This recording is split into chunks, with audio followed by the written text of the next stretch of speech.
Hello दोस्तों। आज से हम एक नई सीरीज स्टार्ट करने जा रहे हैं जिसमें हम करेंगे कि यूपी पीएससी के सबसे पहले हम डिस्कस करेंगे जो भी प्रीवियस पेपर्स होंगे।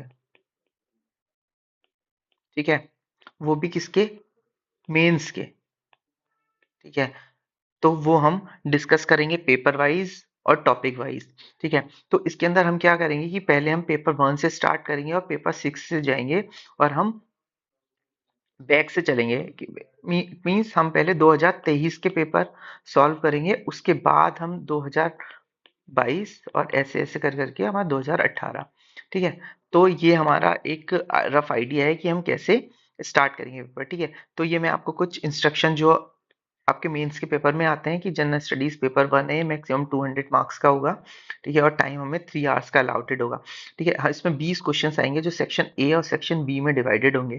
ठीक है, जो सेक्शन 1 होगा उसमें 10 शॉर्ट आंसर्स लिखे होंगे जिसमें 120 ईच आपके वर्ड्स होगा, लिमिट होगी। ठीक है, और जो 10 लॉन्ग आंसर्स होंगे उसमें 200 ईच की लिमिट होगी। ठीक है, ऑल क्वेश्चंस जो है कंपलसरी होते हैं। मैंने यह इंग्लिश में प्रिंट किया हुआ है, तो इंग्लिश और हिंदी दोनों में आपको एग्जाम हॉल में क्वेश्चन देखने को मिलेगा। ठीक है, द नंबर ऑफ मार्क्स जो भी कैरीड होगा वो उसके आगे लिखा होगा। मैं यहाँ लिखे नहीं है, मैं आपको बता दूंगा। जो सेक्शन ए है, ठीक है, उसके जितने भी क्वेश्चंस होंगे वो 8 मार्क्स के होंगे और सेक्शन बी का होगा उसके 12 मार्क्स के होंगे। ठीक है, तो ऐसे 80 प्लस 120 मार्क्स आपका ये हो जाते हैं 200 मार्क्स।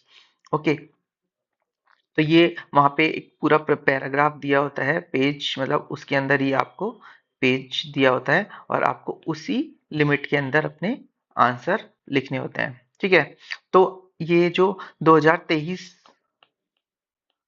का पेपर था, ठीक है, पेपर 1, ठीक है, उसमें क्या क्या क्वेश्चंस आए थे। ठीक है, तो जो इसका सिलेबस है वो भी आप देख लेना क्या सिलेबस है, और अगर पॉसिबल हुआ तो मैं आपको एक रफ आइडिया दे दूंगा कि क्या क्या सिलेबस है, और मैं अपने टेलीग्राम चैनल पे भी डाल दूंगा, और अगर आप बोलोगे तो यहाँ पर भी डाल के एक बार हम डिस्कस कर लेंगे। ओके, तो आप मेरे को कमेंट करके बता सकते हैं और भी कुछ आपको इसमें ऐड ऑन करवाना हो तो। ठीक है, तो हम यहाँ से डिस्कस करते हैं क्वेश्चन 1, जो कि हमारा जो टॉपिक है वो है आर्ट एंड कल्चर से रिलेटेड।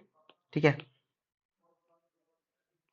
उससे ये क्वेश्चन आया है जिसमें ये बोल रहा है गिव एन अकाउंट ऑफ वैदिक लिटरेचर। ठीक है, तो सबसे पहले हमें लैंग्वेज समझनी है। अकाउंट ऑफ वैदिक लिटरेचर मतलब वैदिक लिटरेचर क्या है, हमें उसके अकाउंट्स प्रोवाइड करवाने हैं। ठीक है, तो हम ये स्टार्ट करते हैं। ठीक है, अब इसका मॉडल आंसर। ठीक है, तो हमारा कोई जितने भी आंसर मैंने यहाँ पे आपको मॉडल आंसर्स दिए हैं, ये बेसिकली 3 पार्ट में डिवाइड है। ठीक है, फर्स्ट पार्ट में हम लिखेंगे introduction. Okay, second part would be a body हमारा, देन कंक्लूजन। ठीक है, तो ये हमारा स्ट्रक्चर रहेगा, और यही स्ट्रक्चर अगर आप एग्जाम में फॉलो करते हैं तो आप एक अच्छे मार्क्स गेन कर सकते हैं। ठीक है, तो जो हमारा पहला क्वेश्चन है, तो उसका मैं आपको मॉडल आंसर प्रोवाइड कर रहा हूं, तो आप यहां से देख सकते हैं। देखिए इंट्रोडक्शन में आप क्या लिख सकते हैं। Vedic literature in encompasses an extensive body of text comprising the. ठीक है, क्या क्या कंप्राइज करते हैं? वेदा है, ब्राह्मण्स हैं, अरंक्यास हैं, एंड उपनिषद्स हैं। ठीक है, currently it stands as the sole repository providing insights into the earliest manifestation of Hindu religion, making it the oldest source globally। ठीक है, तो एक हमने ये आइडिया दे दिया कि हमारे जो भी वैदिक लिटरेचर हैं, ठीक है, वो क्या क्या कवर करते हैं एक्सटेंसिवली। वेदा है, ब्राह्मण से, अर्यांगा है। ठीक है, अब तो आप एग्जाम में ना इनको साथ ही साथ अंडरलाइन भी करते हुए चलेंगे। ठीक है, मैं जस्ट एक मैंने आपको दे दिया है, बोल्ड में करके दे दिया, जो इंपॉर्टेंट आप वहां पे अंडरलाइन करेंगे। ठीक है, तो उससे एग्जामिनर को एक आइडिया हो जाएगा कि भाई ये इसका जो बेसिक डिमांड है क्वेश्चन की वो फुलफिल हो रही है। ठीक है, तो आपने इंट्रोडक्शन में ये बता दिया। उसके बाद आप बॉडी में बताएंगे टाइप ऑफ वैदिक लिटरेचर। ठीक है, जो अकाउंट्स पूछा है तो इसमें आगे फर्दर हम क्या लिखेंगे? टाइप्स ऑफ वैदिक लिटरेचर। ठीक है, आप इसको ऐसे बॉक्स भी बना सकते हैं। डब्बे जो बनाना मतलब बहुत एक इफेक्टिव वे होता है, आप अपने आइडिया को कैसे प्रेजेंट कर रहे हैं। ठीक है, तो वैदिक लिटरेचर को 2 पार्ट्स में डिवाइड किया हुआ है हमने, श्रुति में एंड स्मृति में। ठीक है, अब श्रुति क्या होता है आपको इसको डिफाइन करना होगा। ठीक है, फ्रॉम द वर्ड श्रुति साहित्य, द वर्ड श्रुति आप ऐसे भी लिख सकते हैं, मतलब आप थोड़ा और अगर आप बना सकते हैं तो आप और भी डब्बे बना सकते हैं, इस टाइप से बना सकते हैं श्रुति लिटरेचर। ठीक है, फिर इसको एक बॉक्स में कर दीजिए, फिर इसके बारे में लिख दीजिए, फिर स्मृति के बारे में लिख दीजिए, तो आप जिसके साथ कंफर्टेबल है। मैंने एक डिस्टिंक्शन देने के लिए और एक रफ आइडिया देने के लिए और जिससे कि एक फर्स्ट अपेयरेंस आप लोगों को अच्छी लगे, तो उसके लिए मैंने ऐसे बॉक्सेस में दे दिया है। ठीक है, तो फ्रॉम द वर्ड श्रुति, ठीक है, साहित्य, the word Shruti means hearing and describe the sacred text which include the Vedas, Brahmas, Aryanka and Upanishad. Shruti literature is canonized containing a revelation and indisputable truth and is considered eternal. Okay, ठीक है। और स्मृति में आप क्या लिखेंगे? whereas the word Smriti literally means to be a remembered and that which is compulsory, com- complementary and can change with time. Okay, smriti literature is the entire body of post वैदिक classical Sanskrit literature and include. ठीक है, आपने श्रुति के बारे में define कर दिया और स्मृति के बारे में थोड़ा डिफाइन कर दिया। ठीक है, उसके बाद हम चलेंगे वैदिक literature can be classified into a following category. जो वैदिक लिटरेचर है उनको हम डिवाइड कर सकते हैं इन इन कैटेगरी में। ठीक है, तो ये 4 वेदास हो गए। ठीक है, जो हमने यहाँ पे लिखा था 4 वेदास, ब्राह्मणास एंड आर्यांकास, यही इसका एक्सटेंशन है। ठीक है, ये एक्सटेंशन है। फिर ब्राह्मण हो गया, अरेंका हो गया और उपनिषद हो गया। अब आपको इनको फर्दर एलेबोरेट करना है। अगर आप इसको अवॉइड भी कर सकते हो, ये थोड़ा मैंने एक्स्ट्रा लिख दिया आपकी अंडरस्टैंडिंग के लिए, बट आप इसको अवॉइड भी कर सकते हो क्योंकि क्या है कि आपके पास वहाँ पे स्पेस कम होगा और आपको ज़्यादा से ज़्यादा लिखना है, तो आप इस पॉइंट को अवॉइड कर सकते हो। इसलिए वैदिक लिटरेचर वेदास डायरेक्ट आप यहाँ से स्टार्ट कर सकते हो। कौन कौन से ऋग्वेदिक है?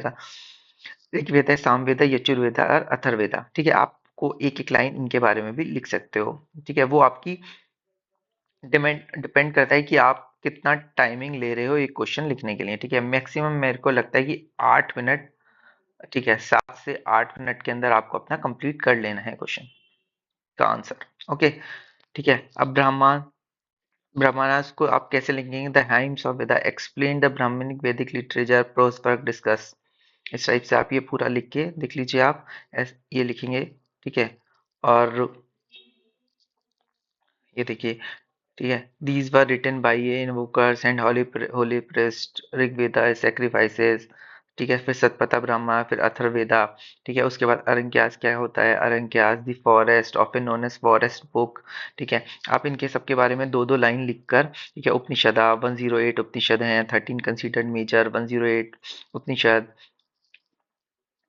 आत्मा, ब्रह्मा, इन सब के बारे में, सैक्रिफाइसेस, बॉडी, यूनिवर्स। ठीक है, और आपको ये लिखने के बाद एक कंक्लूजन देना पड़ेगा। ठीक है, कंक्लूजन ये है कि अगर आप एक क्वेश्चन को 3 पार्ट्स में डिवाइड करते हैं तो आपके एक जो एग्जामिनर होगा उसको आपको समझ आएगा कि हाँ भी आपको अंडरस्टैंडिंग है क्वेश्चन लिखने की।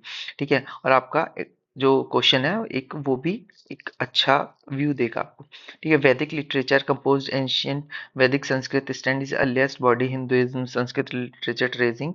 ठीक है, आप ये बोले कि पास डाउन एंड फिर ये उसके बाद फिर से shaping the development of civilization and the culture. ठीक है, आप ये करके एक एंड कर सकते हैं। तो ये मैं आपको बता रहा हूँ कि एक अच्छा वे है आंसर लिखने का। ठीक है, तो ऐसे ही आज हम स्टार्ट कर रहे हैं, तो सिर्फ मैंने अभी एक क्वेश्चन डिस्कस किया है। ठीक है, अब तो मैं सोच रहा हूँ कि शायद एक दिन में अगर हम 5 करेंगे क्वेश्चन तो सफिशिएंट है। अभी आपको जैसे पता है कि हमारा एग्जाम पोस्टपोन्ड हो गया है, तो ये एक बेनिफिट हमें ये मिल गया है कि अगर हम मेंस की और अच्छे से तैयारी कर लें, और साथ साथ मैं अगर कहूँगा अगर आप पॉसिबल है तो आप अभी चाहे 2 से 3 घंटा अगर आप प्री को देना चाहें तो दे सकते हैं।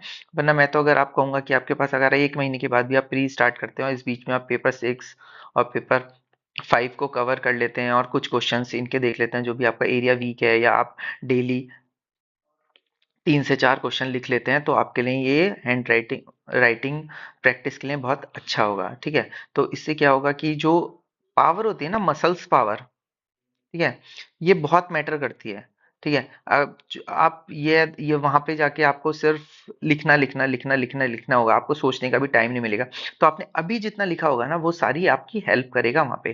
ठीक है, तो हम कल से फिर से डिस्कस करेंगे और ज्यादा 5 क्वेश्चंस करेंगे, 6 क्वेश्चंस करेंगे, जितना भी हो सकेगा पॉसिबल करेंगे। और मैं ये सजेस्ट करूंगा आपको कि अगर आप यहाँ से क्वेश्चन देख रहे हैं ना, ठीक है, क्वेश्चन और आपका मॉडल आंसर भी है, तो आप एक बार ना क्वेश्चन अपने आप से अटेम्प्ट करने की कोशिश कीजिए। ठीक है, अपने आप को 8 से 10, स्टार्टिंग में आप 10 से 15 मिनट का भी टाइम दे सकते हैं। ठीक है, फिर आप देख लीजिए मॉडल आंसर कैसा है। अगर आप, हो सकता है कि आपका आंसर मेरे जो मैंने मॉडल आंसर दिया है उससे भी अच्छा हो।